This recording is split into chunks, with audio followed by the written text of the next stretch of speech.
히브리서 1장 쉬운 말 성경. 옛날에 하나님께서는 여러 예언자들을 통해 여러 차례 여러 방법으로 우리 조상들에게 말씀하셨지만 이 마지막 시대에 이르러서는 자기 아들을 통해 우리에게 말씀하셨습니다.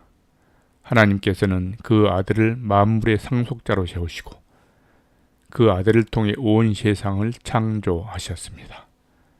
그 아들은 하나님의 영광의 광채이시고 하나님의 본체 그대로의 모습이십니다.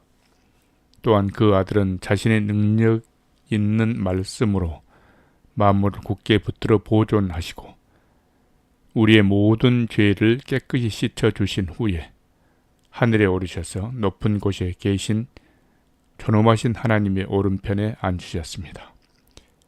그리하여 그 아들은 모든 천사들보다 훨씬 뛰어난 분이 되셨으니 곧 천사들과는 비교조차 할 수 없는 빼어난 이름을 물려받았습니다. 사실 하나님께서는 어느 천사에게도 너는 내 아들이다, 오늘날 내가 너를 낳았다 하고 말씀하신 적이 없고 또는 나는 그의 아버지가 되고 그는 나의 아들이 될 것이다 하고 말씀하신 적도 없습니다. 그러나 하나님께서 그 아들 곧 자기 맏아들을 이 세상에 보내실 때에는 하나님의 천사들은 모두 그에게 경배하라 하고 말씀하셨습니다. 또 천사들을 두고 성경에 기록되기를 하나님께서는 자기 천사들을 바람처럼 부리시고 자기 일꾼들을 불꽃으로 삼으신다라고 하였습니다. 그러나 그 아들을 두고서는 성경에 기록되기를 오 하나님, 주의 보좌는 영원하고 주의 왕국의 홀은 의의 홀입니다.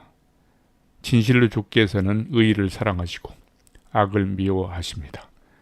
그러므로 아버지 하나님 곧 주의 아버지 하나님께서는 그 아들 주께 기쁨의 기름을 부으셔서 주의 동료 왕들보다 더욱 높이 만왕의 왕으로 세우셨습니다. 라고 하였습니다.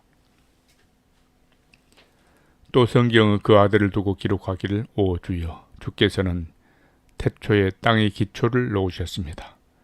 하늘도 주께서 친히 주의 손으로 빚으신 것입니다.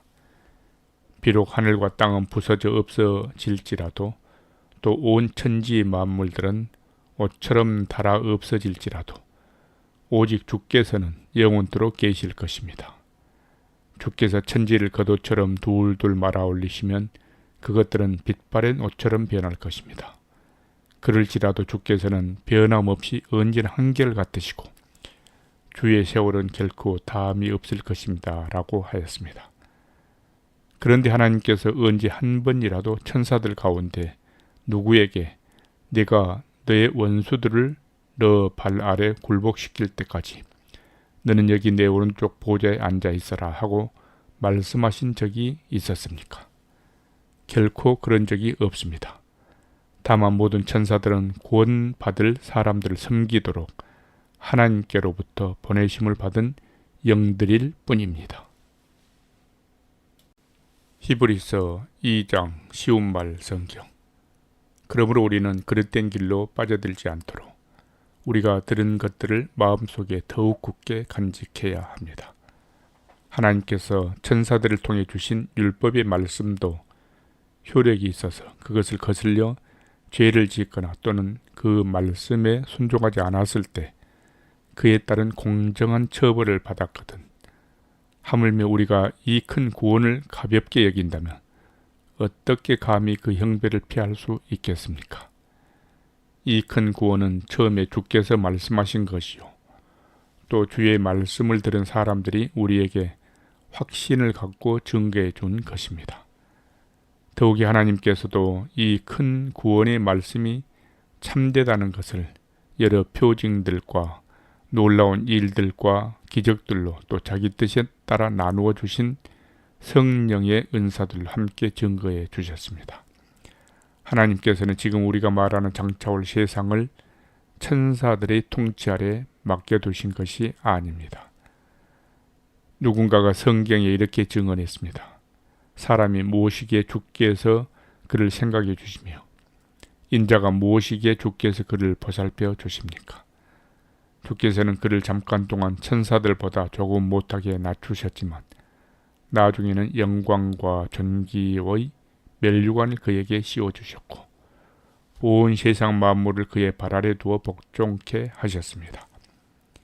이처럼 하나님께서 온 세상 만물을 그의 발 아래 두셨기 때문에 그에게 복종하지 않는 것이라고는 아무것도 없게 하셨습니다.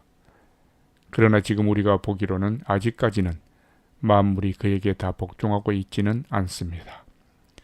하지만 우리 믿는 자들은 천사들보다 잠깐 동안 낮아지셨지만 마침내 십자가 죽음의 고난을 이기고 지금은 영광과 존귀의 멸류관을 쓰신 채 아버지 하나님의 오른편에 앉아 계신 예수를 우러러 봅니다.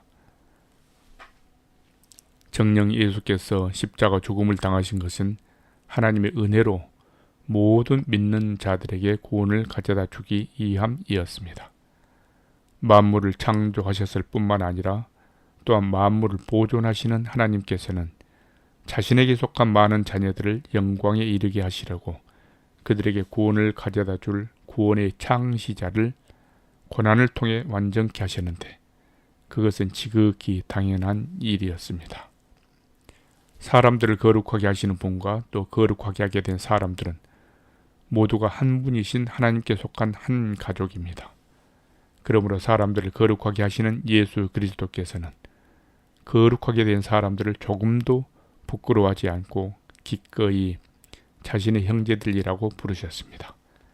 그리하여 예수께서 말씀하시기를 내가 주님의 이름을 내 형제들에게 선포하고 모두가 모인 회중 가운데서 주님을 찬양하겠습니다 라고 하셨고 또 말씀하시기를 내가 하나님을 믿고 의지할 것이다 라고 하시면서 또 계속 말씀하시기를 보십시오.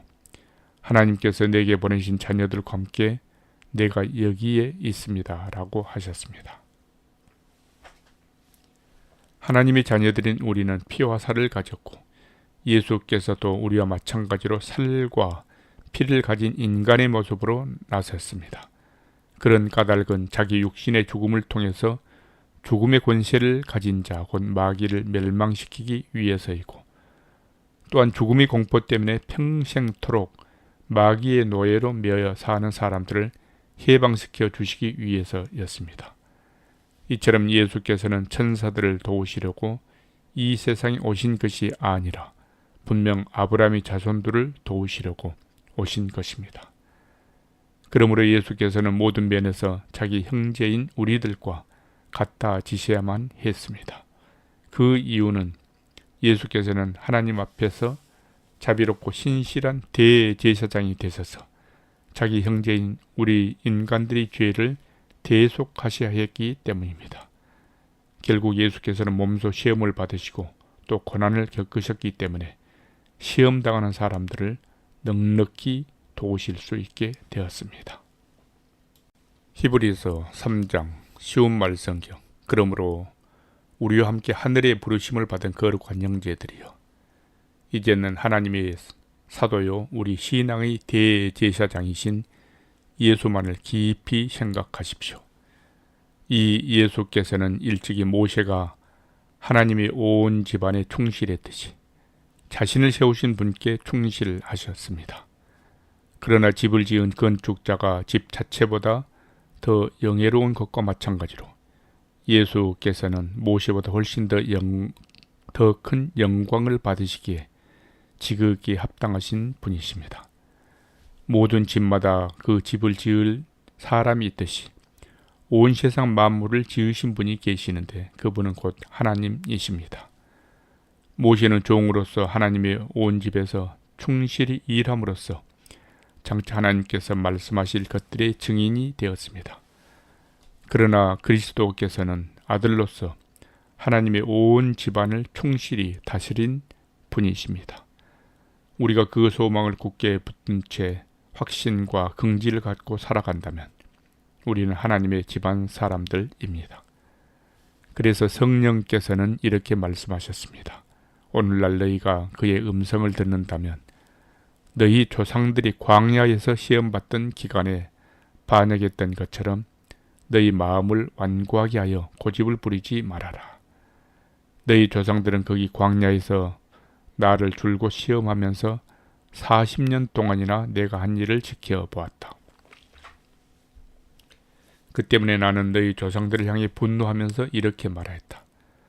그들의 마음은 항상 곁길로 빗나가 있어서 나의 법도를 알지 못하였다. 이처럼 내가 너희 조상들에게 진노해서 맹세한 것처럼 그들은 결코 내가 약속한 안식처에 들어가지 못할 것이다. 형제들이여, 여러분 중에서는 아무도 불신의 마음을 품고서 살아계신 하나님을 떠나가는 자들이 없도록 삼가 조심하십시오. 도리어 여러분은 오늘이라고 말할 수 있는 매일이 그날 동안에 서로 권면하고 격려하여 아무도 죄의 유혹에 빠져 마음이 완고해지는 일이 없도록 하십시오. 우리가 처음에 가졌던 믿음의 확신을 끝까지 잘 유지한다면 우리는 그리스도께서 주시는 모든 복을 넉넉히 받아 누릴 수 있을 것입니다. 성경에 보면 오늘 너희가 그의 음성을 듣거든 너희 조상이 반역을 했듯이 그렇게 완고한 마음으로 고집을 부리지 말아라 하는 말씀이 있는데, 과연 그의 음성을 듣고서도 하나님을 거역한 자들이 누구였습니까? 모세의 인도에 따라 이집트에서 나온 사람들이 모두 그랬지 않습니까? 그래서 하나님께서는 그들로 인해 40년 동안이나 광야에서 진노하시지 않았습니까? 즉 죄를 짓고 광야에서 죽어 시체가 되어야 했던 그 사람들에게 하나님께서 진노하셨던 것이 아닙니까? 또 하나님께서 누구를 향해 자신이 주신 안식처인 그 약속의 땅에 들여보내지 않겠다고 맹세하며 말씀하셨습니까? 바로 하나님께 순종하지 않는 그 사람들에게 하신 말씀이 아니었습니까? 이로써 우리는 그들이 그 약속의 땅에 들어가지 못한 것은 결국 그들이 불신앙 때문이었음을 알 수 있습니다. 히브리서 4장 쉬운 말 성경. 하나님께서 준비해 두신 안식처에 들어갈 수 있다는 약속은 아직도 확고하게 살아 있습니다. 그러므로 그 약속이 아직 남아있는 동안에 여러분 가운데 혹여 그곳에 들어가지 못하는 사람이 생기지 않도록 두려운 마음으로 삼가 조심하십시오. 오늘날 우리와 마찬가지로 과거 우리 조상들도 기쁜 소식을 전해 들었습니다. 하지만 그들이 들은 기쁜 소식은 그들에게 아무런 유익이 되지 못했는데, 그것은 우리 조상들이 그처럼 기쁜 소식을 전해 듣고도 그것을 믿음으로 받아들이지 않았기 때문입니다. 이는 하나님께서 그러므로 내가 진노하여 맹세한 것과 같이 그들은 결단코 내가 준비한 안식처에 들어오지 못할 것이다 라고 말씀하신 그대로입니다. 그러나 그 기쁜 소식을 믿고 받아들인 우리는 그 안식처에 들어갈 수 있습니다. 사실 하나님께서는 이 세상을 처음 만드실 때부터 이미 그 안식처를 마련해 두셨습니다. 성경은 창조 7째 날에 대해 기록하기를 하나님께서는 7째 날에 모든 일을 다 마치시고 쉬셨다 하였고, 그러나 여기서 하나님께서는 다시 말씀하시기를 그들은 결코 내가 준비한 안식처에 들어오지 못할 것이다 하였습니다. 그렇다면 어떤 이들에게는 하나님께 준비하신 그 안식처에 들어갈 수 있는 기회가 아직 남아있는 것입니다. 하지만 불행하게도 우리보다 먼저 기쁜 소식을 들은 우리 조상들은 하나님께 순종하지 않았으므로 거기에 들어가지 못했습니다. 그러므로 하나님께서는 다시 오늘이라는 어느 특정한 날을 정하시고 앞서 인용한 말씀처럼 오랜 세월이 지난 후에 다윗을 통해 말씀하시기를 오늘 너희가 그의 음성을 듣거든 그 말에 순종하고 너희 고집을 부리지 말아라 하셨습니다. 그런데 만일 여호수아가 그들에게 참된 안식을 주었더라면 하나님께서는 훗날 다른 안식의 날이 올 것이라는 말씀을 하시지 않았을 것입니다. 그러므로 하나님의 백성에게는 아직 안식의 날에 대한 소망이 남아 있습니다. 누구든지 하나님께서 마련하신 그 안식처에 들어가는 사람은 하나님께서 자신의 일을 다 마치고 쉬셨던 것처럼 그 사람도 자기 일을 다 마치고 쉬게 됩니다. 그러므로 이제 우리는 우리 앞에 놓이는 이 안식처에 들어갈 수 있도록 힘씁시다. 하나님께 불순종한 탓에 아무도 그 안식처에 들어가지 못했던 우리 조상들을 본받는 일이 없도록 해야 하겠습니다. 참으로 하나님의 말씀은 살아있고 능력이 넘치며 어떤 양날의 칼보다도 더 날카롭기 때문에 우리의 영과 혼까지 능히 찔러 쪼개며 관절과 골수까지 충분히 꿰뚫어서 파고듭니다. 뿐만 아니라 하나님의 말씀은 우리의 마음속에 있는 생각이나 의도조차도 모조리 다 밝혀냅니다. 그러므로 어떤 피조물도 하나님 앞에서는 숨을 데가 없습니다. 도리어 그분이 눈앞에 모든 것이 다 벌거숭이로 드러나기 때문에 우리는 우리 자신이 행한 모든 일들을 그분 앞에서 드러내놓고 해명해야 합니다. 그러나 우리에게는 하늘로 올라가신 위대한 대제사장이신 하나님의 아들 예수가 계십니다. 그러므로 우리는 예수께 대한 우리의 신앙 고백을 흔들림 없이 굳게 지키도록 합시다. 우리의 위대한 대제사장이신 예수는 우리의 연약함을 모르시는 분이 결코 아닙니다. 그분은 우리의 연약함을 충분히 동정하시는 분으로서 우리와 마찬가지로 모든 면에서 시험을 받으셨지만 우리와는 달리 죄라고는 모르시는 분입니다. 그러므로 우리는 확신을 갖고 하나님의 은혜의 보좌 앞으로 담대하게 나아가 하나님이 자비를 입고 또 때를 따라 도우시는 그분의 은혜를 받도록 합시다. 히브리서 5장 쉬운 말 성경.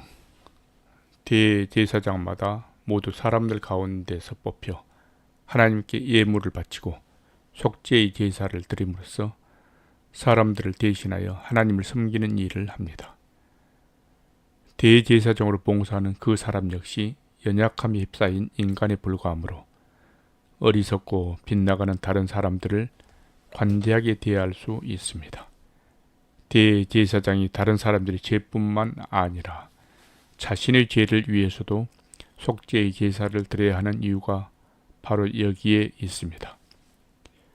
그렇지만 대제사장이 누리는 이 같은 영예는 어느 누구도 자기 스스로는 얻을 수 없습니다. 아론과 같이 오직 하나님께 부르심을 받아야만 얻을 수 있습니다. 이와 마찬가지로 예수 그리스도께서도 스스로 자신을 높여 대제사장의 영예를 차지하셨던 것이 아닙니다. 다만 하나님께서 그에게 말씀하시기를 너는 내 아들이다. 내가 오늘 너를 낳았다 하셨고 또 다른 곳에서 말씀하시기를 너는 멜기세덱의 계통을 따라 세움받은 영원한 대제사장이다 라고 하셨던 것처럼 하나님께서 그를 불러 대제사장으로 삼으신 것입니다. 예수께서 육신의 몸을 입고 이 땅에 계시는 동안 죽음에서 자신을 구원할 수 있는 분께 큰 부르짖음과 많은 눈물로 기도하고 탄원하셨습니다. 그러자 하나님께서는 예수의 그런 경외심을 보시고서 그의 간절한 기도를 들어주셨습니다.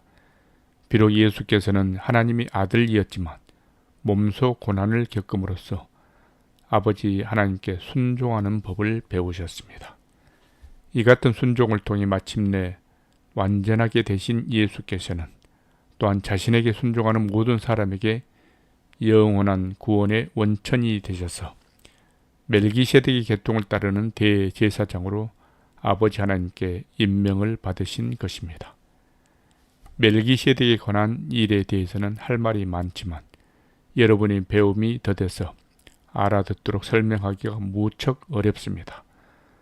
사실 시간으로 보면 여러분은 이미 교사가 되어 있어야 마땅한데도 아직도 하나님의 말씀의 초보적인 진리에 대해 전반적으로 다시 배워야 할 형편입니다.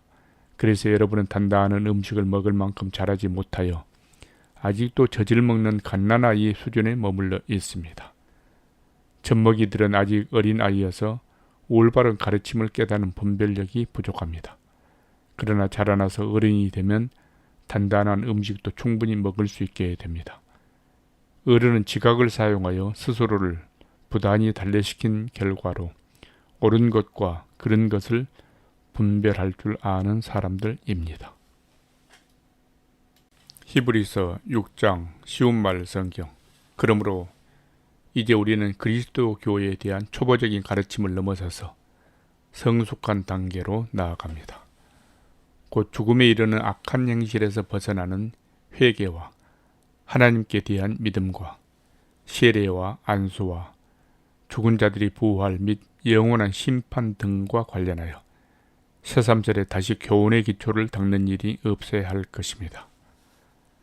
하나님께서 허락하신다면 우리는 분명 그렇게 할 수 있을 것입니다.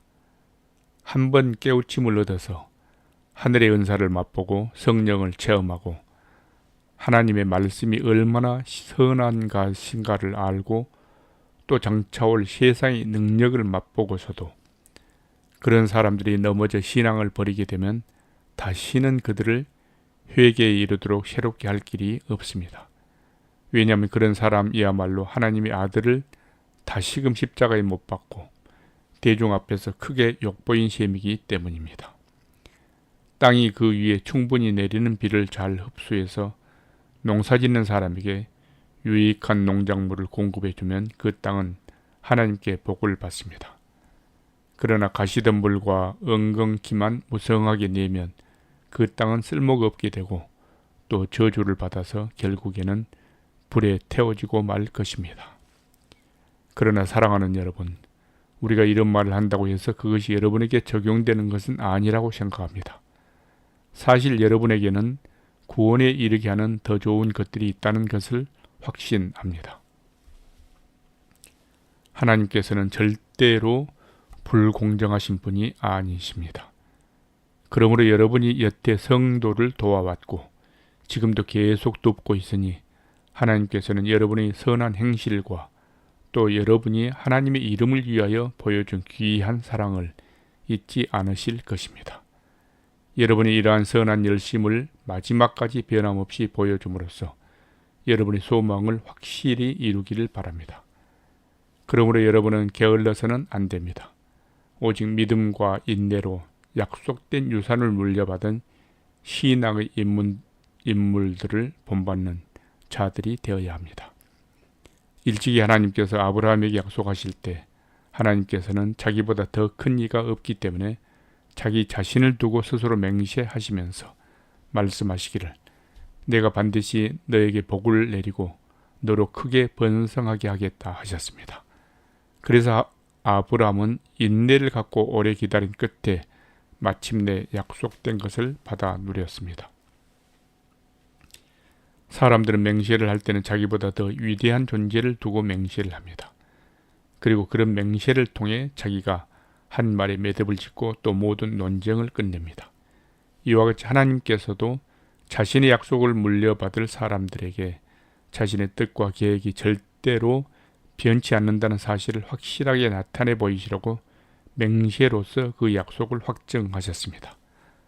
하나님께서 이처럼 하신 까닭은 그분께서는 절대로 거짓말을 하실 수 없기 때문에 그 두 가지 사실 곧 하나님께서 바라신 그 약속과 맹세는 결코 변치 않는다는 사실을 보여줌으로써 그 약속과 맹세에 의지하여 앞에 놓인 구원의 소망을 붙잡으려고 세상에서 피하여 나온 우리로 하여금 큰 위로와 격려를 받도록 하기 위해서였습니다. 우리가 가진 이 같은 소망은 안전하고 튼튼한 영혼의 닷과 같아서 우리로 하여금 휘장 안의 지성소에까지 곧장 들어가게 해줍니다. 그런데 예수께서는 우리를 위해 우리보다 앞서 달려가셔서 거기에 먼저 들어가신 분으로 멜기세덱의 계통을 따르는 영원한 대제사장이 되셨습니다. 히브리서 7장 쉬운 말 성경. 이 멜기세덱으로 말하자면 그는 살렘 왕이요 또 지극히 높으신 하나님의 제사장이었습니다. 그는 여러 왕들을 물리치고 돌아오는 아브라함을 만나 그를 축복해 주었습니다. 그러자 아브라함은 자신이 취한 모든 전리품에서 10분의 1을 떼어 멜기세덱에게 바쳤습니다. 이 사람 멜기세덱이라는 이름은 첫째로 의의 왕이란 뜻이고 다음으로 살렘 왕이란 말은 평화의 왕이라는 뜻입니다. 아주 특이하게도 멜기세덱에게는 아버지도 어머니도 없고 족보도 없습니다. 또한 태어난 날도 없고 죽을 날도 없어서 마치 하나님의 아들과 마찬가지로 항상 제사장으로 있는 자입니다. 그렇다면 여러분은 멜기세덱이 얼마나 위대한 인물인지 한번 생각해 보십시오. 족장 아브라함조차도 모든 전리품 가운데 가장 좋은 것들로 골라 10분의 1을 그에게 바쳤습니다. 율법에 따르면 제사장 직분을 맡은 레위 가문의 사람들은 같은 동족인 아브라함의 후손들 곧 이스라엘 백성들에게서 10분의 1을 거두도록 규정해 놓고 있습니다. 그러나 멜기세덱은 레위 가문의 사람이 아니었는데도 아브라함에게서 10분의 1을 받았고 게다가 하나님이 약속을 받은 아브라함을 축복까지 해 주었습니다. 두말할 나위도 없이 축복은 더 큰 사람이 보다 작은 아랫사람에게 베풀어주는 것입니다. 그런데 레위 가문의 제사장들은 장차 죽을 인간들이었지만 10분의 1을 받았고 멜기세덱은 항상 살아있다고 전해지는 인물인데 10분의 1을 받았습니다. 그러므로 생각해보면 이스라엘 백성들에게서 10분의 1을 받은 레위 가문의 제사장들도 결과적으로 아브라함을 통해 멜기세덱에게 10분의 1을 바친 셈입니다. 그런 까닭은 멜기세덱이 아브라함을 만났을 당시 레위는 아직 태어나지도 않는 채 자기 조상 아브라함의 허리에 있었기 때문입니다. 비록 이스라엘 백성들이 레위 계통의 제사장 직분에 근거해서 율법을 받았지만 그 레위 가문의 제사장 직분을 통해서 온전한 것을 이룰 수 있었더라면 왜 굳이 아론 계통이 아닌 멜기세덱의 계통에 속하는 다른 제사장을 세울 필요가 있었겠습니까? 제사장 직분의 변화가 생기게 되면 율법에도 변화가 생기는 것은 너무나 당연합니다. 지금까지 우리가 말한 그 다른 제사장, 곧 멜기세덱의 계통에 따른 새로운 제사장으로 세움받은 분은 레위 지파가 아니라 다른 지파에 속했는데 그 지파에 속한 사람으로서는 지금까지 아무도 하나님이 제단에서 제사장 이 일을 감당할 사람이 없습니다. 우리의 영원한 대제사장으로 세움받은 주께서는 분명 유다 지파 출신입니다. 그런데 모세가 자신의 율법에서 제사장 직분과 관련해서 말할 때 이 지파에 관해서는 아무것도 언급한 것이 없습니다. 그래야 옛적 멜기세덱과 같은 모양으로 오늘날 또 다른 새로운 제사장이 생겨난 것을 보면 우리가 지금까지 말해온 사실이 더욱더 명백해집니다. 그렇습니다. 그분이 제사장이 된 것은 혈통에 따른 규례, 곧 율법의 규정에 따른 것이 아니라 영원토록 썩지 않는 생명의 능력에 따른 것이었습니다. 그렇게 그분을 두고 성경은 기록하기를 너는 멜기세덱의 계통을 따르는 영원한 제사장이다 라고 했습니다. 그러므로 전에 있던 계명 곧 율법은 힘이 없고 효력이 없어졌기에 그만 폐지되었습니다. 사실 율법은 어떤 것도 완전하게 만들지 못했습니다. 그래서 하나님께서는 더 나은 소망을 우리에게 주셨고 우리는 그 소망을 품고 하나님께 가까이 나아갈 수 있게 되었습니다. 더욱이 예수께서는 하나님의 맹세 없이 제사장이 된 것이 아닙니다. 레위 계통의 사람들은 하나님의 맹세 없이 제사장이 되었지만 그러나 예수께 대해서는 하나님께서 이렇게 맹세하시면서 제사장으로 세우셨습니다. 곧 주께서 맹세하시기를 너는 영원한 제사장이다 하셨으니 그분의 마음은 절대로 변치 않으실 것이다. 이리하여 예수께서는 더 나은 언약의 보증인이 되셨습니다. 레위 계통의 제사장들은 죽음 때문에 그 직무를 계속 수행할 수가 없어서 많은 수요가 있어야 했습니다. 그러나 예수께서는 영원히 계시는 분이시므로 제사장 직분을 영원토록 맡아보십니다. 따라서 예수께서는 자신을 통해 하나님께로 나아오는 사람들을 온전히 구원하실 수 있습니다. 그것은 예수께서는 항상 살아계셔서 그들을 위해 중보의 기도를 드리고 계시기 때문입니다. 예수야말로 참으로 우리에게 합당한 대제사장이십니다. 왜냐하면 예수께서는 거룩하시고 순결하시고 흠이 없으시고 모든 죄인들과는 구별되시고 하늘보다 더 높으신 분이기 때문입니다. 지금까지 다른 제사장들은 먼저 자기 죄를 위해 제사 드리고 그 다음에 백성들이 죄를 위해 제사 드리는 일을 날마다 해야 했습니다. 그러나 그들과는 달리 예수께서는 그렇게 하실 필요가 전혀 없습니다. 왜냐하면 그분은 자기 자신을 몸소 제단에 바침으로써 단 한 번에 그 모든 일을 온전히 이루셨기 때문입니다. 이처럼 율법은 약점을 지닌 연약한 사람들을 대제사장으로 세워왔지만 율법 후에 주어진 하나님의 맹세의 말씀은 영원토록 완전하게 되신 아들을 대제사장으로 세웠습니다. 히브리서 8장 쉬운 말 성경. 지금까지 우리가 한 말의 요점은 바로 그와 같은 대제사장이 우리에게 계신다는 사실입니다. 지금 그는 하늘에 계시는 가장 존엄하신 분의 보좌 오른편에 앉아 계십니다. 또한 그는 하늘 성소 곧 참 장막에서 일하고 계시는데 그 장막은 사람이 세운 것이 아니라 주님께서 친히 세우신 것입니다. 지상의 모든 대제사장들은 예물과 희생 제물을 바치는 일을 하도록 세움받은 사람들입니다. 그러므로 이 대제사장에게도 무엇인가 바쳐야 할 것이 있어야 했습니다. 그런데 만일 그가 지상에 계셨더라면 그는 제사장이 되지 못하셨을 것입니다.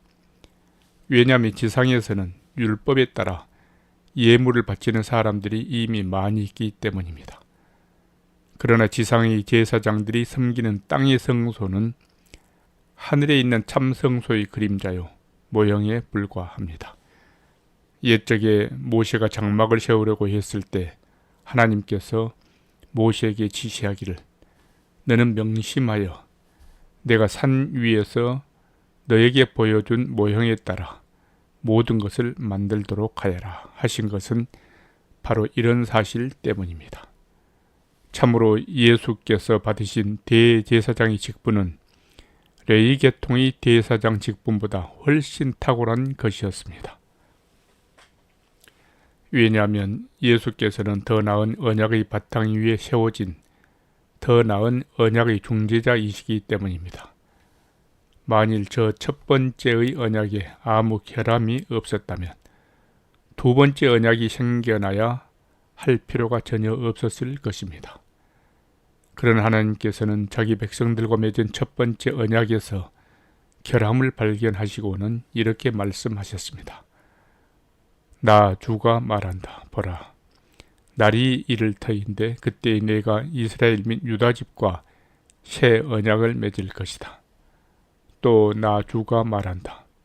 그 새 언약은 내가 이스라엘 조상들이 손을 잡고 이집트 땅에서 직접 이끌고 나올 당시에 그 조상들과 맺었던 언약과는 다른 것이다. 그때 그 조상들이 나와 맺은 언약을 지키지 않았으므로 나도 그들을 버렸다. 또 나 주가 말한다. 그때 이후로 내가 이스라엘 집과 맺을 언약은 이것이다. 곧 나는 내 율법을 그들의 생각 속에 집어넣고 그들의 마음 속에 새길 것이다. 그리하여 나는 그들의 하나님이 되고 그들은 나의 백성이 될 것이다. 그러면 이제부터는 어느 누구도 주님을 알라 하고 말하면서 자기 이웃이나 형제를 가르칠 필요가 없게 될 것이다. 왜냐하면 그때에는 가장 작은 자에서부터 가장 큰 자에 이르기까지 모두가 다 나를 알 것이기 때문이다. 그리고 그때에 나는 그들의 허물을 불쌍히 여겨 다시는 그들의 죄를 기억하지 않을 것이다. 이처럼 하나님께서는 새 언약이라는 표현을 사용하심으로써 첫 번째 언약을 낡고 쓸모없는 것으로 여기셨습니다. 낡고 쓸모없게 된 것은 이내 사라지게 마련입니다. 히브리서 9장 쉬운 말 성경. 첫 번째 언약에도 예배의 규정들과 땅에 속한 성소가 있었습니다. 한 장막이 세워졌는데 그 장막의 첫 번째 방에는 등잔대와 상이 있었고 그 상 위에는 빵을 차려 놓았습니다. 이 첫 번째 방을 성소라고 불렀습니다. 성소 안쪽의 휘장 뒤에는 지성소라고 불리는 두 번째 방이 있었습니다. 그 두 번째 방에는 금으로 만든 분향제단 및 온통 금으로 입힌 언약궤가 있었습니다. 그리고 이 언약궤 안에는 만나를 담은 금 항아리와 싹이 돋은 아론의 지팡이와 언약의 10계명을 새긴 2개의 돌판이 들어 있었습니다. 또 그 언약궤 위에는 그룹으로 불리는 영광의 천사들이 큰 날개를 마주 펴서 속죄판을 내리덮고 있었습니다. 그런데 이런 것들에 대해서는 지금 더 자세히 말할 필요는 없습니다. 이상과 같은 것들이 성막 안에 갖추어져 있어서 제사장들은 언제나 첫 번째 방인 성소를 드나들며 자신들이 직무를 수행했습니다. 그러나 성소 안쪽에 있는 두 번째 방인 지성소에는 오직 대제사장만이 1년에 단 한 번 들어갈 수 있었는데, 그때 대제사장은 자기 자신의 죄를 용서받기 위해, 그리고 백성들이 모르고 지은 모든 죄를 용서받기 위해 반드시 희생 제물의 피를 가지고 들어가야 했습니다. 이런 사실을 통해 성령께서 우리에게 가르쳐 주시려는 것은 첫 번째 장막이 서 있는 동안에는 지성소에 들어갈 수 있는 길이 아직 열려있지 않다는 것입니다.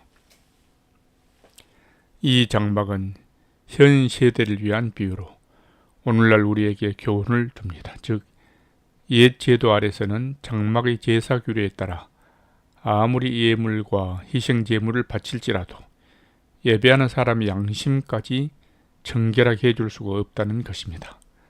따라서 그런 규례들은 먹고 마시는 음식 및 여러 가지 씻는 예식과 관련된 의식상의 문제들로서 장차 새로운 개혁의 질서가 들어서게 될 때까지 육체에 부과된 규례들에 지나지 않습니다. 그러나 이제 그리스도께서는 새 언약의 각양 좋은 것들을 주관하시는 대제사장으로 오셔서 사람의 손으로 지은 장막이 아닌, 다시 말하자면 이 세상의 피조물들에 속하지 않은 더 위대하고 완전한 장막으로 들어가셨습니다. 그 장막으로 들어가실 때 그리스도께서는 염소나 송아지의 피를 가지고 들어가신 것이 아니라 자기 자신의 피를 가지고 단 한 번 지성소에 들어가셔서 우리에게 영원한 구원을 가져다 주셨습니다.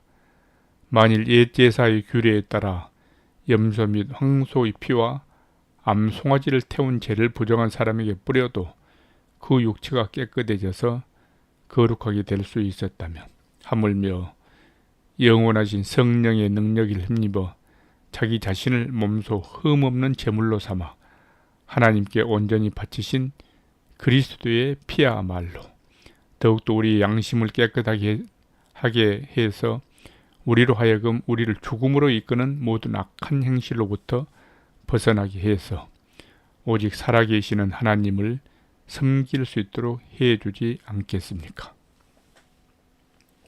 이런 이유에서 그리스도께서는 새 언약의 중재자이십니다. 그분께서는 첫 번째 언약 아래에서 우리가 저지른 모든 죄에서 사람들을 구원해 내시려고 자기 자신을 대속의 제물로 바쳐 십자가에 죽으셨습니다. 그래야 하나님께 부르심을 받은 모든 사람들로 하여금 약속된 영원한 유업을 물려받게 하셨습니다. 유언장의 효력을 발휘하려면 유언을 한 당사자가 죽었다는 것이 확인되어야 합니다. 유언은 유언한 사람이 죽은 후에야 비로소 효력이 발생하기 때문입니다. 당사자가 살아있는 동안에는 유언이 아무런 효력도 없습니다. 이런 이유에서 첫 번째 언약도 죽음의 피 없이 맺어진 것이 아닙니다. 그 옛날 모세가 시내산에서 이스라엘 백성들에게 율법의 계명들을 선포할 때 그는 송아지와 염소를 죽여 그 피를 우슬초와 붉은 양털에 묻혀서 물과 함께 언약의 책과 온 백성에게 뿌리고서는 이것은 하나님께서 여러분에게 명하신 언약의 피입니다 하고 말했습니다. 같은 방식으로 모세는 장막과 제사의식에 사용되는 모든 기구들에도 피를 뿌렸습니다. 이처럼 율법에 따르면 거의 모든 것들이 피로써 깨끗하게 됩니다. 진실로 피 흘림이 없이는 죄의 사함도 없습니다. 하늘에 있는 것들을 번떠 만든 땅 위의 모형들은 이처럼 여러 제사 의식을 통해 제물을 바침으로써 정결하게 될 필요가 있습니다. 그러나 본래 하늘의 것들은 이보다 더 나은 제물로 정결하게 되어야 합니다. 그리스도께서는 하늘의 참된 것들을 번떠 만든 성소, 즉 사람이 손으로 지은 땅의 성소로 들어가지 않으셨습니다. 그분은 바로 하늘의 참된 성소로 들어가셔서 우리를 위해 하나님 앞에 나타나셨습니다. 땅의 대제사장은 해마다 짐승의 피를 가지고 지성소에 들어가야 하지만 하늘의 대제사장이신 그리스도께서는 자신의 몸을 여러 번 바치기에 거듭해서 들락거릴 필요가 없습니다. 만일 그래야 했다면 세상이 시작된 이래로 그리스도께서는 여러 차례 고난을 당하셨어야 했을 것입니다. 그러나 그분은 자기 자신을 제물로 바쳐 모든 죄를 없애시려고 마지막 시대에 단 한 번 나타나셨습니다. 사람은 누구나 한 번 죽게 되어 있고 죽은 다음에는 심판이 있습니다. 이와 같이 그리스도께서도 많은 사람들의 죄를 짊어지시려고 단 한 번 자기 몸을 제물로 바쳤습니다. 그런 후 그리스도께서는 이제 죄를 감당하기 위해서가 아니라 자신을 기다리고 있는 사람들을 구원하시기 위해 두 번째로 나타나실 것입니다. 히브리서 10장 쉬운 말 성경.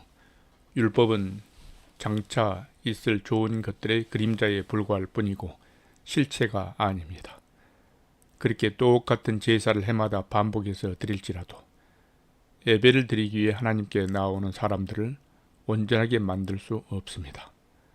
만일 온전하게 만들 수 있었다면 더 이상 제사를 계속해서 드리지 않아도 되었을 것입니다. 왜냐하면 예배를 드리는 사람들은 단 한 번에 온전히 깨끗해져서 더 이상 죄의식을 가지지 않아도 되었을 것이기 때문입니다. 그러나 사실은 그렇지 않습니다. 땅 위에 성막에서 해마다 드리는 희생제사는 죄를 되풀이해서 상기시켜 줍니다. 그것은 황소나 염소의 피가 결코 죄를 없애줄 수 없기 때문입니다. 그러므로 그리스도께서 이 세상에 오셨을 때 이렇게 말씀하셨습니다. 주님께서는 제사와 예물을 원하지 않으셨고 오직 나를 위해 한 몸을 마련하셨습니다. 이처럼 주님께서는 번제물과 속죄 제물을 기뻐하지 않으셨습니다. 그래서 내가 주님께 말했습니다. 보십시오. 하나님, 내가 여기 있습니다. 나에 대해 성경에 기록되어 있는 대로 내가 주님의 뜻을 이루려고 이 세상에 왔습니다. 이와 같이 그리스도께서는 먼저 주님은 제사와 예물과 번제물과 속죄 제물을 원하지도 기뻐하지도 않으셨습니다. 하고 말씀하셨습니다. 사실 이런 것들은 모두 옛 언약인 율법에 따라 드리는 것들입니다. 그런 다음에 그리스도께서는 또 보십시오. 하나님, 내가 주님의 뜻을 이루려고 이 세상에 왔습니다. 하고 말씀하셨습니다. 이처럼 그리스도께서는 두 번째 것, 곧 새 언약을 세우시려고 첫 번째 것, 곧 옛 언약을 폐하셨습니다. 결국 하나님의 이런 뜻에 따라 이 세상에 오신 그리스도께서는 우리 죄를 없애시려고 자기 몸을 단번에 바치셨고 그 결과로 오늘날 우리는 거룩하게 되었습니다. 모든 제사장들은 날마다 제단 앞에 서서 자신들의 맡은 직무대로 똑같은 제물을 거듭 바치지만 그러한 제사가 우리의 죄를 없앨 수 없습니다. 그러나 그리스도께서는 우리 죄를 사하시려고 단 한 번 영원토록 효력 있는 제사를 드리시고 하나님의 오른편 보좌에 앉으셨습니다.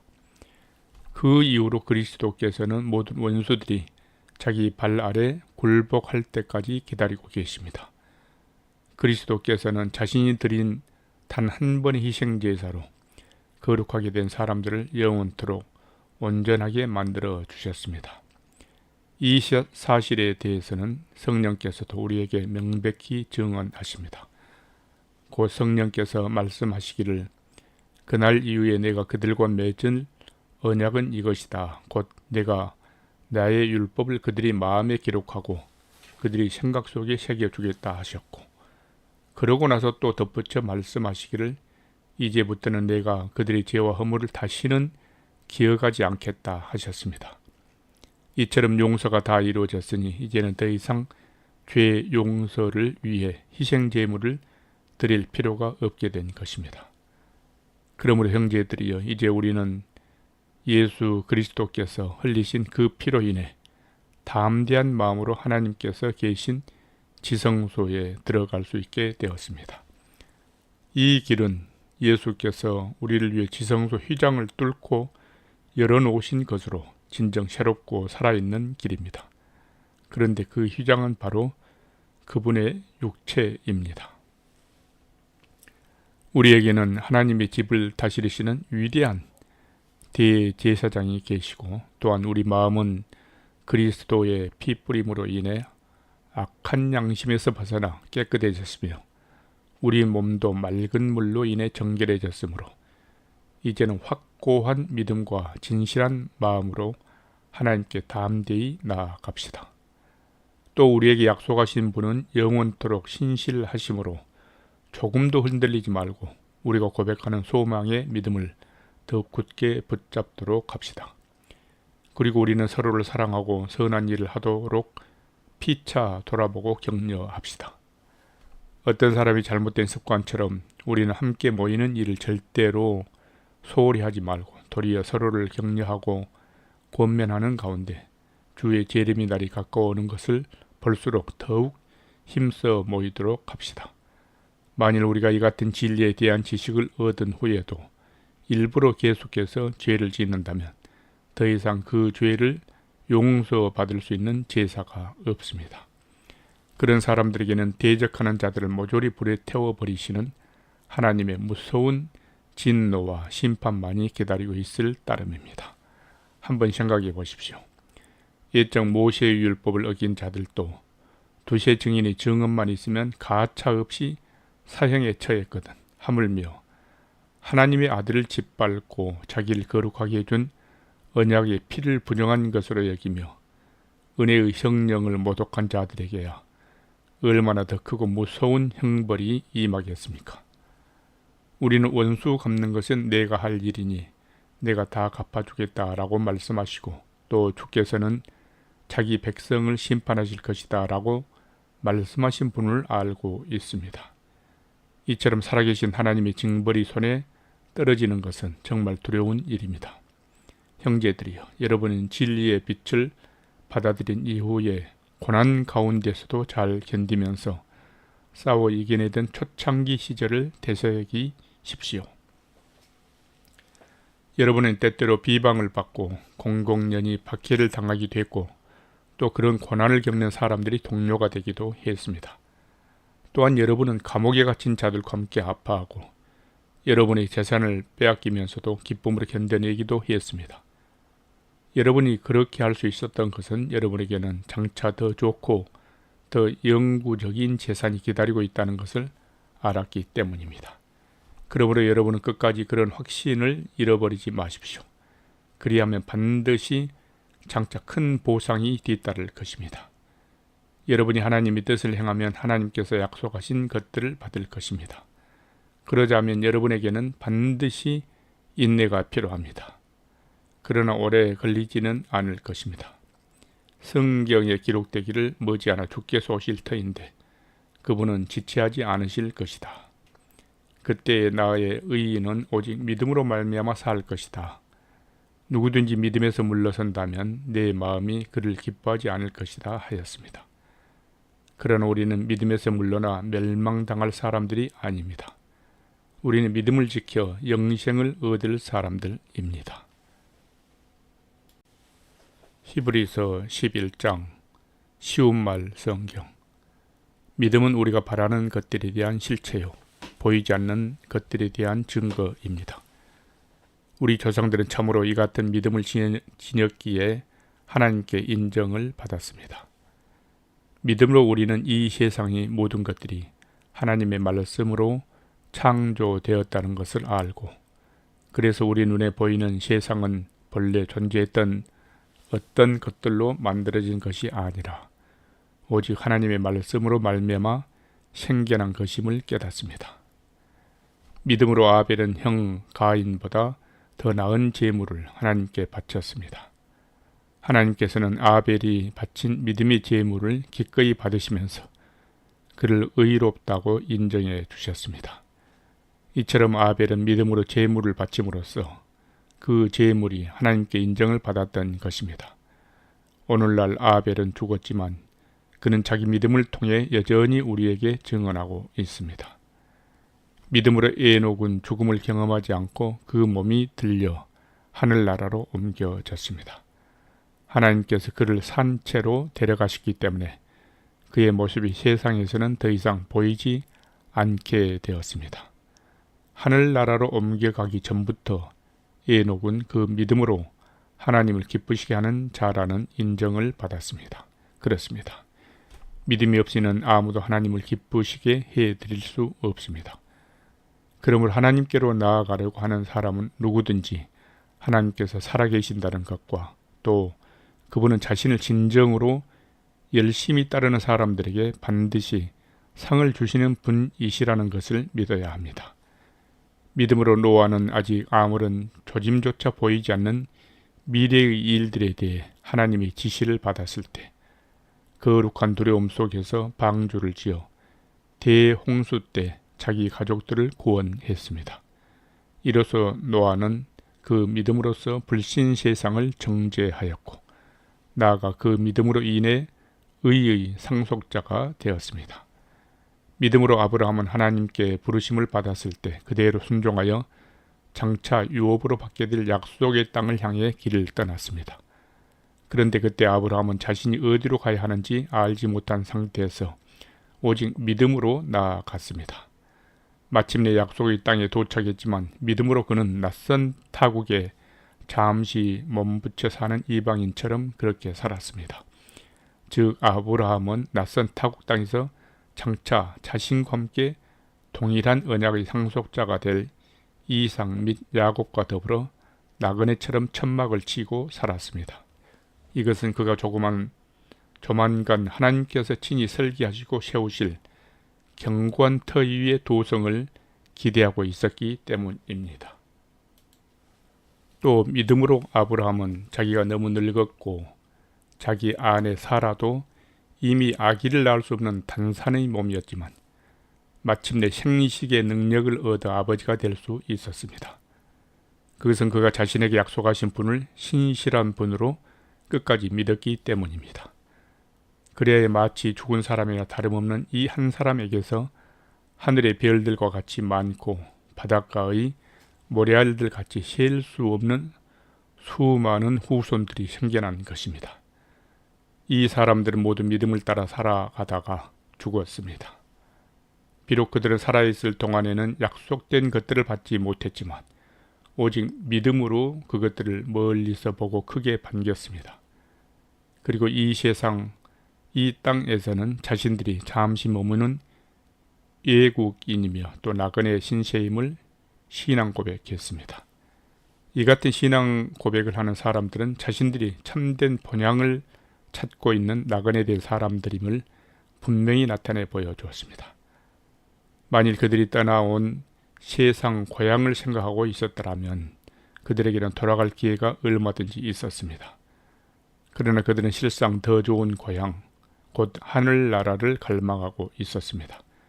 그러므로 하나님께서도 그들이 하나님이라 불리는 것을 부끄럽게 여기지 않으시고 도리어 그들을 위해 한 도성을 마련해 두셨습니다. 또 아브라함은 하나님께 시험을 받았을 때 믿음으로 순종하여 이삭을 바쳤습니다. 더욱이 그때 아브라함은 많은 후손의 약속을 받은 사람이었는데도 기꺼이 자기 외아들을 희생 제물로 바치려고 했던 것입니다.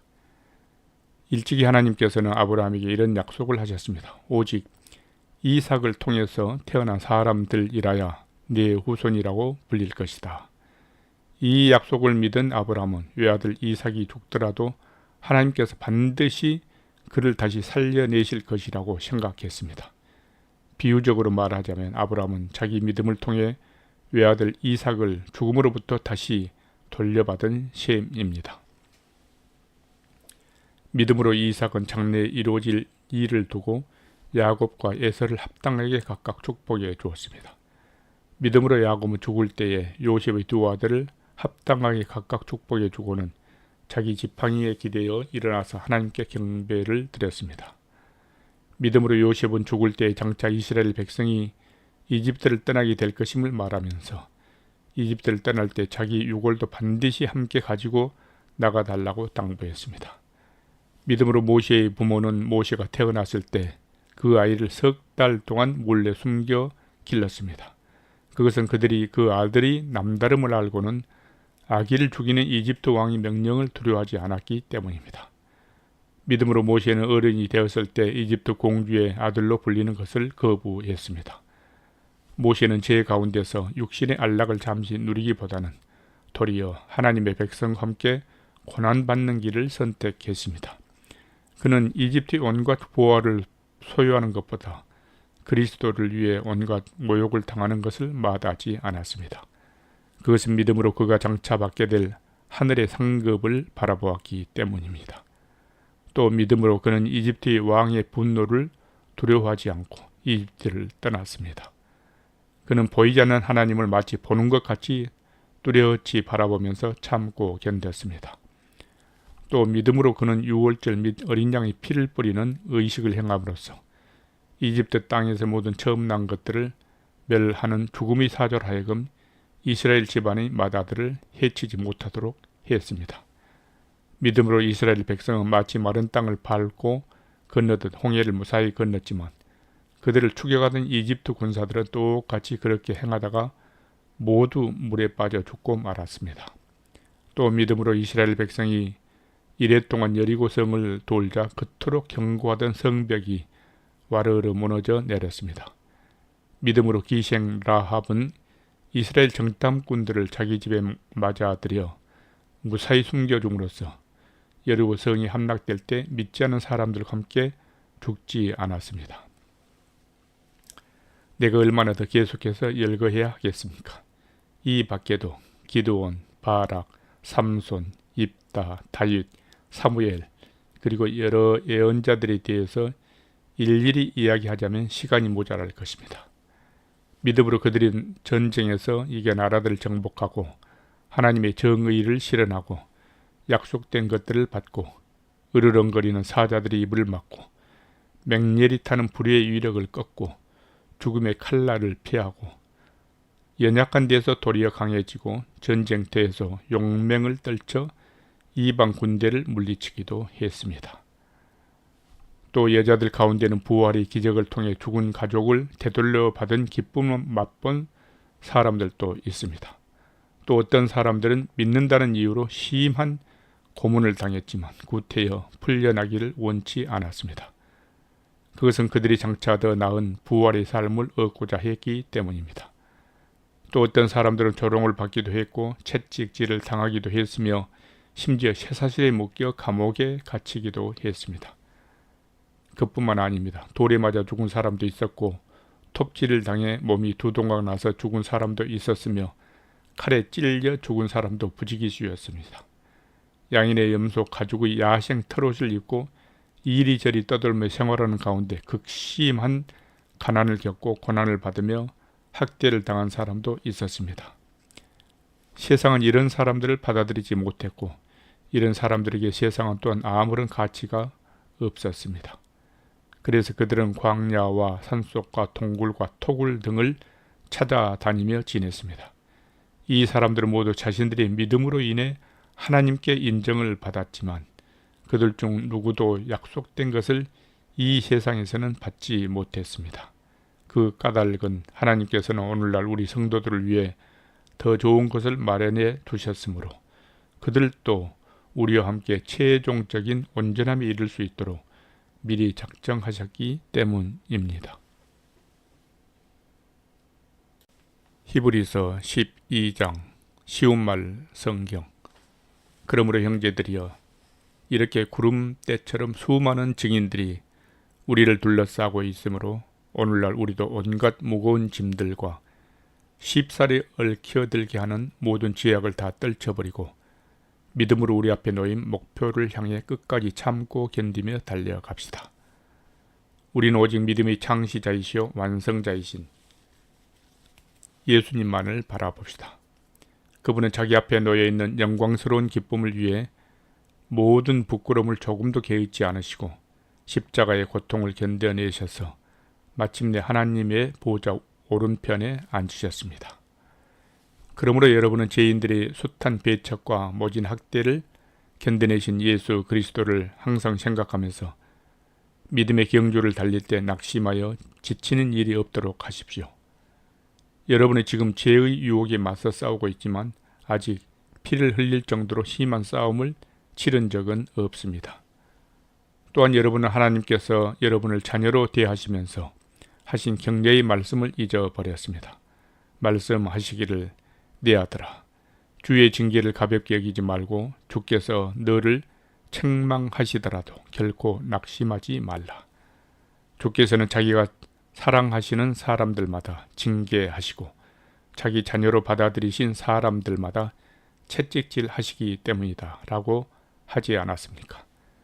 그러므로 힘든 일이 있어도 그 고난을 우리를 연단시키는 주의 징계로 받아들이고 참으며 견뎌냅시다. 하나님께서는 여러분을 자녀들로 대하고 계십니다. 부모라면 응당 징계를 통해 자녀들을 연단시키는 법입니다. 이와 같이 자녀라면 누구나 징계를 받습니다. 그런데도 만일 여러분이 주께 그런 징계를 받지 않는다면 여러분은 그분의 진짜 자녀가 아니라 단지 사생아일 뿐입니다. 우리는 육신의 부모가 우리를 징계하여도 그분들을 존중하고 공경합니다. 그렇다면 하물며 우리 영혼의 아버지께서는 더욱더 복종하며 살아야 하지 않겠습니까? 또 육신의 아버지는 자신이 좋다고 생각하는 방식에 따라 잠시 동안 우리를 연단시키지만 하나님께서는 우리의 유익을 위해 우리를 연단시켜 마침내 그분이 거룩함에 동참하게 하십니다. 무릇 징계를 통해 연단을 받을 당시에는 누구든지 즐겁지 아니하고 괴롭다고 생각합니다.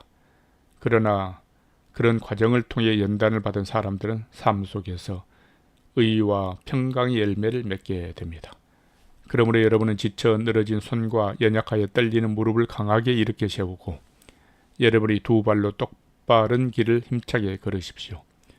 그러면 비록 절름거리는 다리를 가진 사람일지라도 넘어지지 않고 오히려 낫게 될 것입니다. 모든 사람들과 더불어 평화롭게 살도록 힘쓰고 거룩한 생활을 열심히 추구해 나가십시오. 누구든지 거룩해지지 않고서는 아무도 주님을 뵐 수 없기 때문입니다. 아무도 하나님의 은혜에서 떨어져 나가는 일이 없도록 삼가 자신을 늘 살피고 또한 여러분 사이에 독초가 생겨나서 문제를 만드는 일이 없도록 잘 단속해서 그로 인해 많은 사람들이 피해를 입는 일이 없도록 주의하십시오.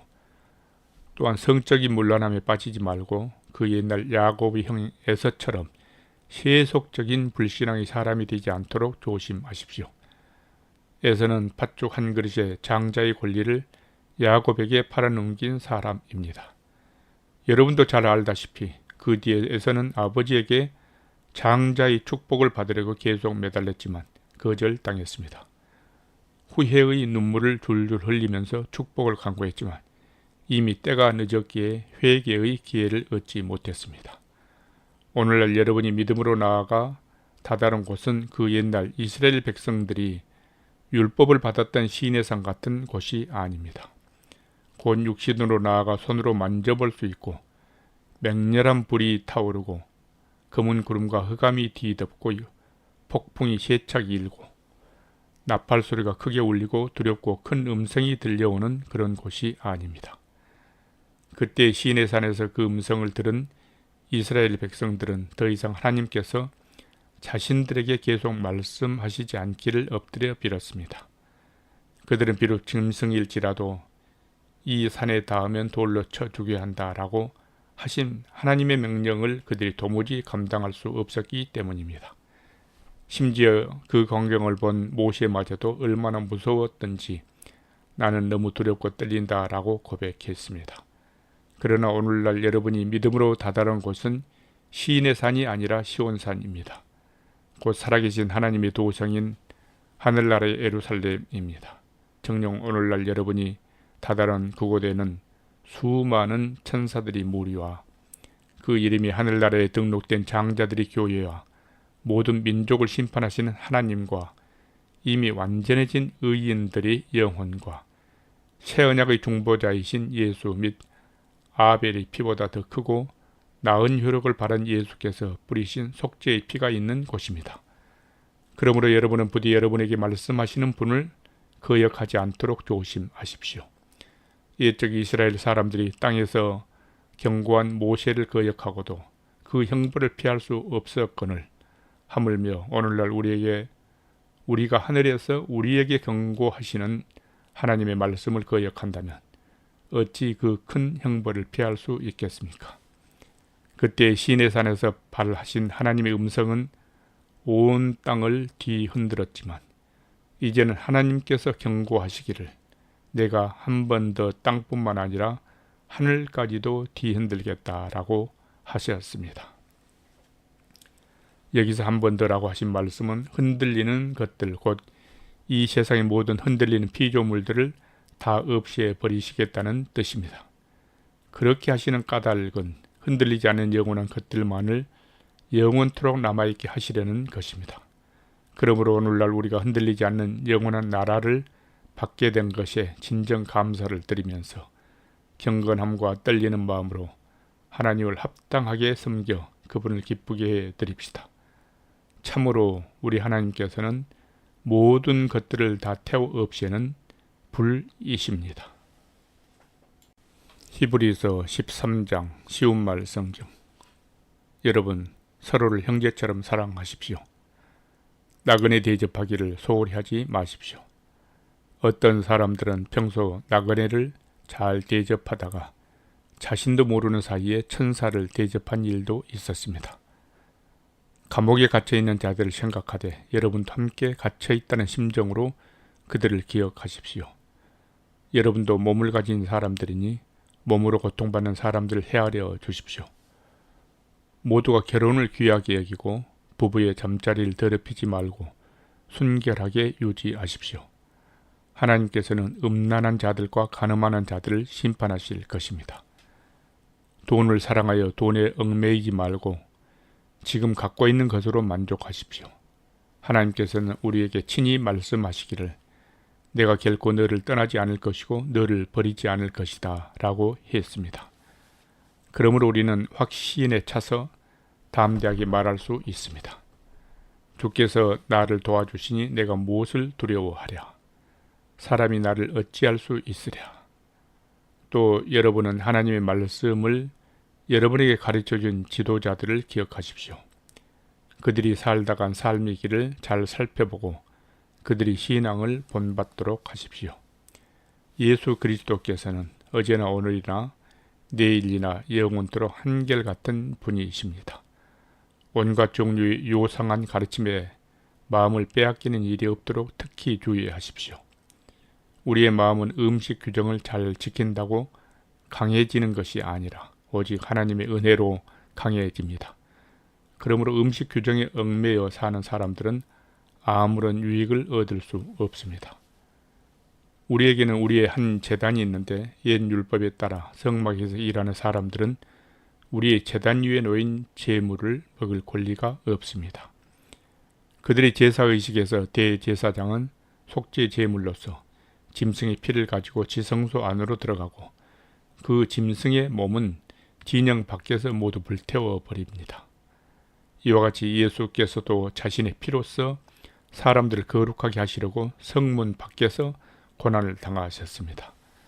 그러므로 우리도 기꺼이 진영 밖으로 나가서 예수께서 몸소 겪으신 그 치욕을 함께 짊어지도록 합시다. 사실 이 세상에는 우리 성도들이 살만한 도성이 없습니다. 그래서 믿는 우리는 장차 올 도성을 간절히 기다리고 있습니다. 그러므로 우리는 예수를 통하여 하나님께 날마다 찬양의 제사를 드립시다. 그렇게 하는 것은 그분의 이름에 감사하며 우리의 신앙을 고백하는 입술의 열매입니다. 그리고 선한 일을 행하는 것과 나누어주는 일을 소홀히 하지 맙시다. 이러한 제사야말로 하나님을 진정 기쁘시게 해드리는 것입니다. 여러분은 여러분을 인도하는 목자들이 말에 순종하고 그들의 권위에 따르도록 하십시오. 그것은 그들이 여러분의 영혼을 위해 마치 자신들이 하나님 앞에서 계산해야 할 사람들인 것처럼 항상 깨어 여러분의 영혼을 지키고 보살피는 사람들이기 때문입니다. 그러므로 여러분들이 최대한 순종하고 협조함으로써 그들로 하여금 기쁨으로 그 일을 행하게 하고 근심하거나 탄식하면서 하지 않도록 해 주십시오. 그래야 마지막 심판 때에 여러분에게 큰 유익이 될 것입니다. 특별히 우리를 위해 기도해 주십시오. 우리는 한 점 거리낌 없는 선한 양심을 갖고서 모든 일에 올바르게 처신하고 있다고 확신합니다. 내가 여러분에게 하루빨리 돌아갈 수 있도록 더욱 열심히 기도해 주시기를 간곡히 부탁드립니다. 영원한 언약의 피를 흘림으로써 모든 양들의 큰 목자가 되신 우리 주 예수 그리스도를 죽은 자들 가운데서 다시 살리신 평강의 하나님께서 자신의 거룩한 뜻을 행할 수 있도록 온갖 좋은 것들로 여러분에게 풍성히 공급해 주시기를 간구합니다. 또한 하나님께서 예수 그리스도를 통하여 자신에게 참된 기쁨이 되는 일을 우리 가운데 이루시기를 빕니다. 하나님께 영원토록 영광이 있기를 빕니다. 아멘. 형제들이여, 비록 짧게 편지를 썼지만 부디 지금껏 말한 나의 이 권면들을 마음속에 깊이 받아들이길 간곡히 부탁드립니다. 우리 형제 디모데가 방금 감옥에서 풀려나왔음을 여러분에게 알려드립니다. 디모데가 조만간 이곳으로 오면 나는 그와 함께 여러분을 만나러 가겠습니다. 여러분의 모든 목자들과 그곳이 모든 신도들에게 문안 인사를 드립니다. 또 이탈리아에서 오신 분들이 여러분에게 안부를 전합니다. 하나님 은혜가 여러분 모두와 항상 함께 하시기를 빕니다. 아멘.